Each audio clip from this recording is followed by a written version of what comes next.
So I woke up this morning having a level of appreciation despite my life currently being chaotic due to my peak season going on. I'm working extra hours. My son has this major project due pretty soon, so we got to make sure that we stay on top of that. It brings me to appreciating my life, enjoying the things that go on in my life, it being the holiday season, me making more money. And it also brings me to my favorite saying. It is Thursday morning thoughts. It's AT Malone, the first of my name because the second is already here. If you haven't already, please like, share, subscribe, hit that notification bell for more videos from your boy. Now it is exactly 5:14 a.m. Super behind. This is like the second or third time I'm recording this video because I ran out of storage in one of my phones, and it is what it is. I will play catch up per usual, make sure that I get to work on time. I don't know how, but where there's a will, there is a way. But this morning I want to talk about something that transpired on Tuesday. Now, if you followed the channel the last few months or even the last year, you know that I did this interview with Jay Cruz from K104. And we were talking about politics, culture, all sort of things. And he told me, because I just saw him Tuesday and I haven't seen him in a while, he told me that he played the interview that he did with me and it set the studio on fire because of my political beliefs. I am a conservative. I'm not a Democrat. I am not for the Democratic Party at all. I am definitely Republican leaning. I have conservative values. I believe that Black culture is all fucked up and it needs to be reconstructed. It needs to be broken down and built back up into a more positive state that it is. And these are the things that I was talking about. And yes, it felt good knowing that my opinions impacted people.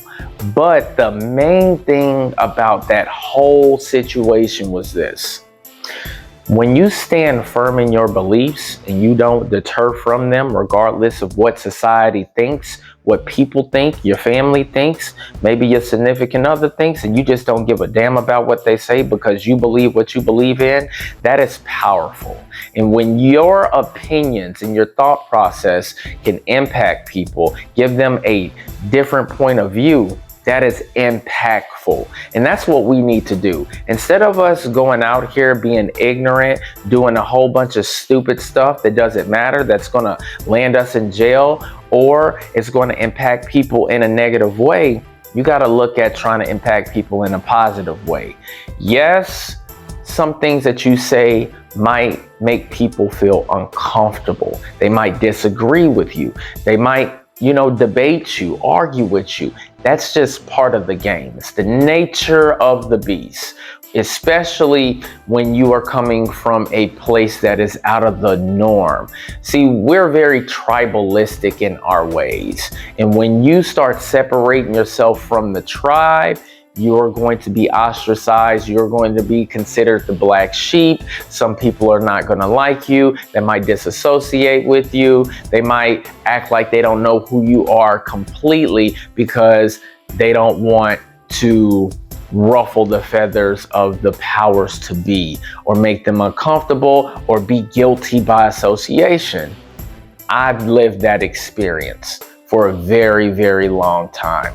There's some people that they feel like they got a name for themselves and, they have this persona and they don't want to be attached to people like myself because of the way that I think. I'm considered a radical to some people, which I consider myself being very normal.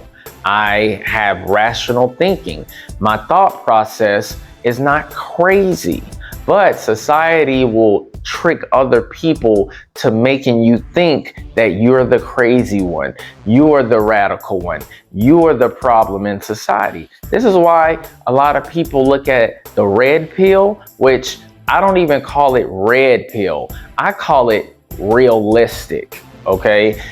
They look at that as negative. They look at these red pill content creators as negative, and they're not negative. They're just giving you the reality of how the world actually works, from relationships to politics, just in life in general. Because these things that these guys are saying online, I've already known since I was a teenager, because I experienced it. I understood female nature a long time ago because I have always interacted with women. I love women. I think women are the most beautiful creatures that God has ever created. But I understand the nature of a woman. And the nature of a woman, I hate to say it, guys, is very destructive. This is why they need to be led by a strong masculine man. And I know the feminists out there are going to be like, no, we don't. We can take care of ourselves. But we shape the world for you to even think about that, for you to even think that that is actually possible. We had to go out here and fight all of the wars. We had to civilize the land for us to live in peace and harmony.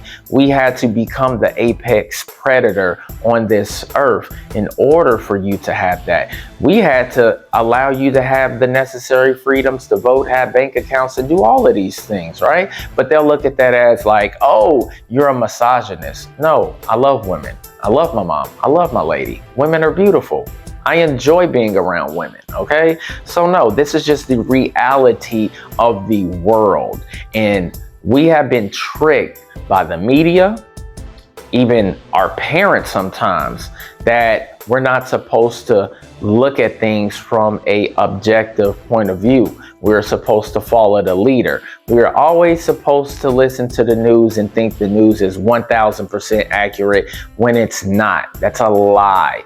You have to sift through information that you're getting, that you're watching, that you're reading, and come up with your own interpretation that actually makes sense. And if you're watching things that don't make sense, try to get a level of understanding, or don't watch it at all. But do not allow society to manipulate you to thinking the way that they want you to, because now you become a sheep. You become a robot, okay? You don't want to be that person. You want to be the person that can think independently and stand on your beliefs and your principles no matter what people say or what people do. That's what I do on a regular basis. I don't give a damn about what anybody thinks about me. I truly don't at all, because it does not move the needle in my life. I'm going to do what I want to do. I'm going to speak the way I want to speak. I'm going to think the way that I want to think, and I'm going to live the way that I want to live. And that is the true essence of freedom. But you got to work towards it. You got to educate yourself, because you don't want to turn on your camera and start speaking and sound like an idiot, like a lot of these content creators do. So you got to be mindful of that, guys. Make sure that you lean into who you are. Be genuinely who you are. And if you are around people that you can't be yourself with, you need to change the dynamics in your relationships, in your social circle, in order for you to make sure that you find the tribe that's going to accept you for who you are. That's what you got to do, all right? Well, I'm late as hell. I still got to eat, feed the dog, make my coffee, and speed on to work. I hope everybody has a blessed day. Do not forget to like and subscribe, and I will see y'all later. Peace. People still talking shit behind my back. That's cool, but I'ma just do me, it's all I can do. They say life's a chess game, well, make it move. But I'm ahead of you and I'm plotting my next move. Gon' run your mouth about me, it's all good. But I'ma still keep a positive attitude. But what you should worry about is what I'ma do. Cause right now I'm plotting my next move. I'm worthy before my competition.